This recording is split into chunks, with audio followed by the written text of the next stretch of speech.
So we've got two exponential functions that are based off of 3 to the x, because 3 is what has the exponent on it, and I want to graph the transformations of them.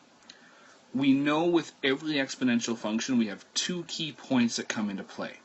The first one is 0, 1.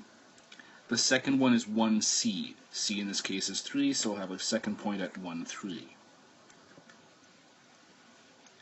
That defines the general shape. And now we can transform it. First transformation is the 2. 2 is a, and a is a vertical stretch. So the height of all the existing points will get multiplied by 2. First point is at 0, 1. 1 multiplied by 2 is 2. Second point is at 1, 3. 3 multiplied by 2 is 6. So this will stretch out. This does not change the location of the horizontal asymptote. It's still on the x-axis, so we'll still be hugging the x-axis as we come up.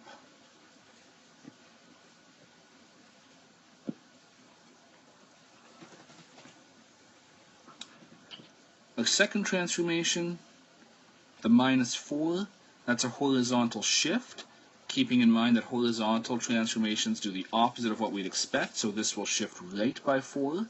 So all of those existing points on the blue graph will shift to the right by 4.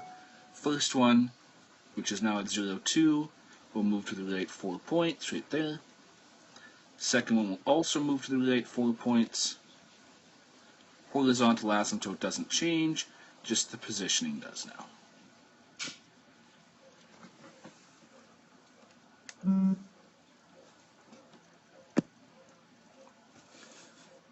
Second graph is also based off of 3 to the x, so we'll start it off with the same base function.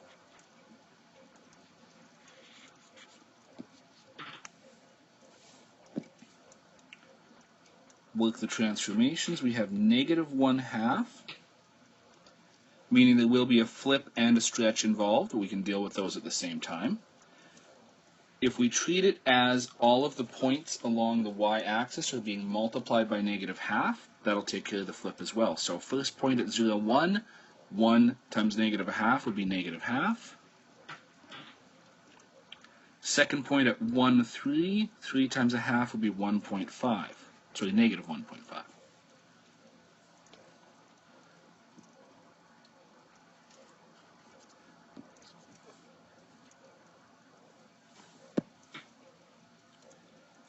Second transformation, 1/5. That's a horizontal transformation. 1/5 looks like dividing by 5, and since it's horizontal, we do the opposite of what we'd expect, so all of the horizontal points get multiplied by 5.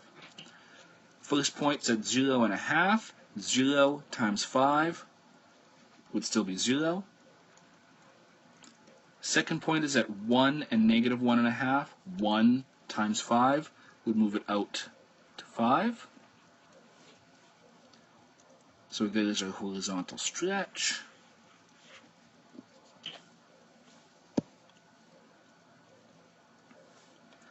Last transformation is the -5 here. It's going to take all of the points and shift them down 5. So the point that was at -1/2 is now at -5.5. The point that was at -1.5 is now at -6.5.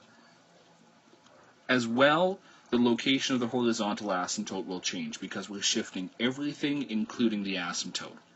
The asymptote was on the x-axis. It moves down 5 to be at -5. And I believe I miscounted on those points, so I have to change them up. We go to -5.5. I think I had that one at -4.5. And then at -6.5. So now that that's fixed, we'll put the horizontal asymptote at -5. We show that with a dotted line. We don't need to show it when it's on the x-axis because the x-axis would cover up the dotted line anyways. So again, no shape change from the red one, just a shift down.